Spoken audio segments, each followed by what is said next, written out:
All right, so guys, I just got these in the mail. They're MT10 levers, and I was actually going to install these as part of a series on the bike where I install like the cheapest crap that I can find on AliExpress. What do you think of these, boy? No, Gary doesn't approve. So anyway, yeah, I was gonna install these as part of a series.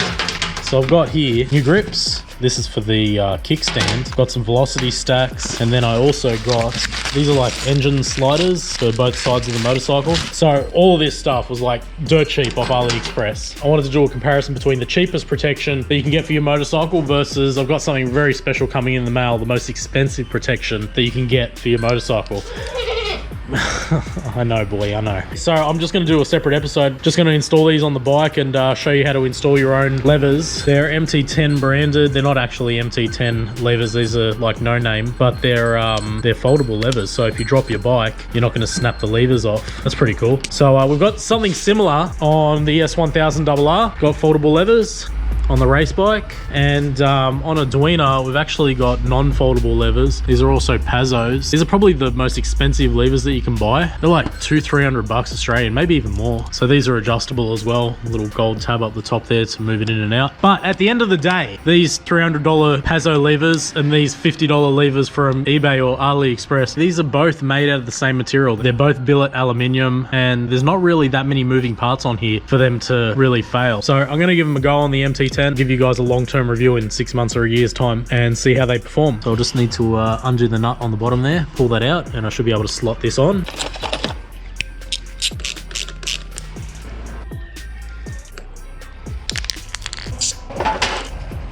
Just a little bit of lithium grease, that should do the trick. Yeah, that's mad. How sick is that? These are the cheapest levers that I could find online, and they're fully adjustable. We can adjust them all the way out.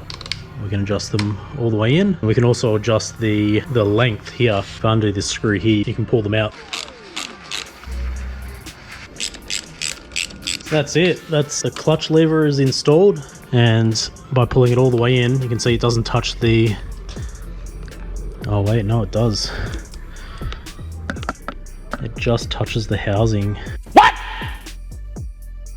What the fuck? I'm gonna go ride around with these for a while and check in a couple of videos time. We'll see how they go. Okay, so I'm back. It's a few hours later. If you don't believe me, this shadow should have moved compared to the last clip. Took the bike for a ride. We've got some issues with the clutch side. So when you pull the clutch lever in, it doesn't hit the grip, but it hits the switch block. The brake lever's fine. Feels really good in the hand. I like that you can adjust it in and out. It's nice. The brake lever's nice. The clutch lever, it's a massive fail. So let's replace these. Okay, we just installed the stock lever, and as you can see, it doesn't hit in here. Jump cut. Woo!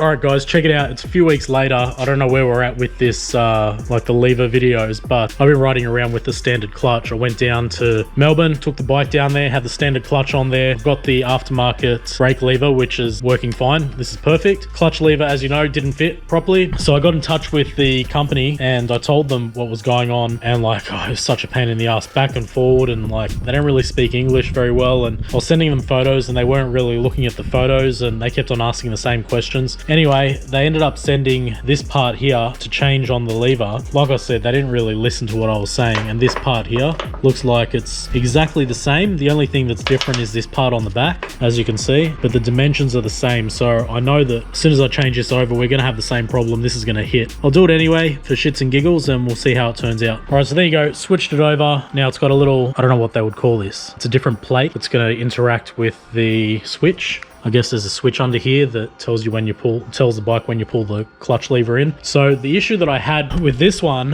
on the bike was that I couldn't use the cruise control with the motorcycle because this here must have been pushing on the switch. So the motorcycle thought that the clutch was always semi-engaged electronically. It wasn't actually engaged, but it thought that it was. So I wasn't able to use the cruise control, which was like a major turn off. So anyway, I'll switch that over. I'm going to give this a try. I know that this is going to touch the switch block here like it did last time. I guess I'm gonna have to order some other clutch levers. These ones are duds, but yeah, we'll give it a go. All right, so there it is, guys, installed. Moment of truth.